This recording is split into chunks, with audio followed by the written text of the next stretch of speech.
Dans Hébreux chapitre 10 au verset 5, il est dit, c'est pourquoi au moment où le Christ va entrer dans le monde, il dit à Dieu, deux points, tu n'as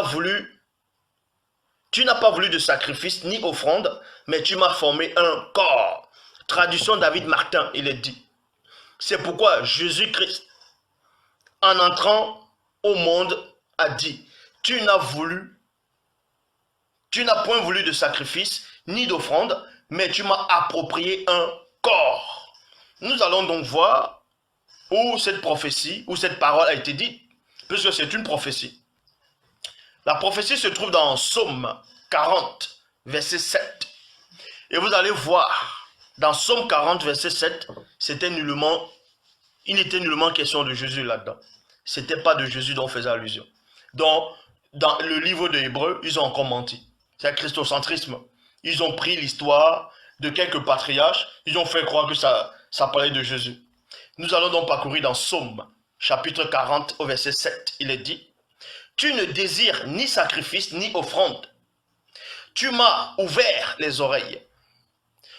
Tu ne demandes ni holocauste ni victime expiatoire. » Versets 8 à 13. Toujours dans Psaume 40, dans la Bible Orsteval, nous allons lire tout le contexte pour vous montrer que ce n'était pas de Jésus dont on faisait allusion ici. Donc c'est encore un mensonge.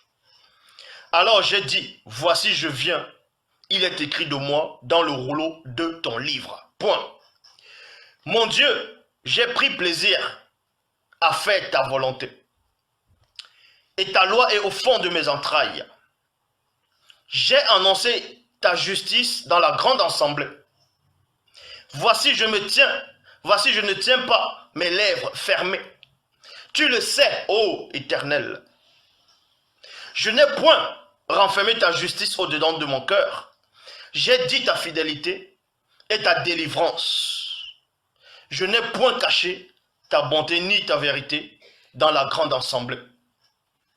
Toi donc, ô Éternel, ne me ferme pas tes compassions, que ta bonté et ta vérité me gardent continuellement. Psaume toujours 40, verset 13, c'est la même personne. Écoutez attentivement, c'est la même personne qui parle. Car mes maux sans nombre m'ont environné, point virgule, mes iniquités m'ont atteint. Iniquité c'est quoi? Iniquité c'est le péché. C'est le dérèglement, l'illégalité, l'injustice, usurpation. C'est ça l'iniquité. Donc le personnage qui est en train de prier, on vous fait croire que c'était Jésus.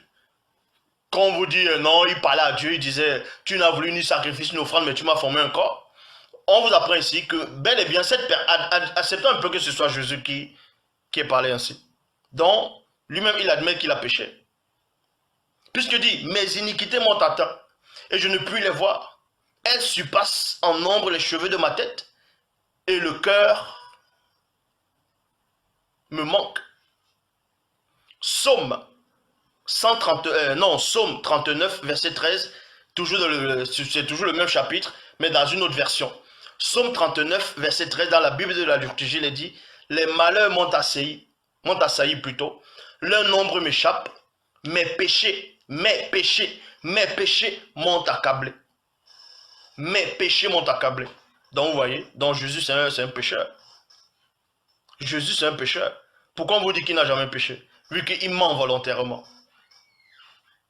Il y a des passages qui montrent dans les Bibles que Jésus a menti volontairement. Qui s'approprie même des prophéties qui ne sont même pas de lui. Donc vous comprenez par là que ce Jésus n'existe pas. Je m'adresse d'abord à tous ces Africains, à tous ces Noirs qui regardaient ce direct et qui vont encore voir ce direct-ci.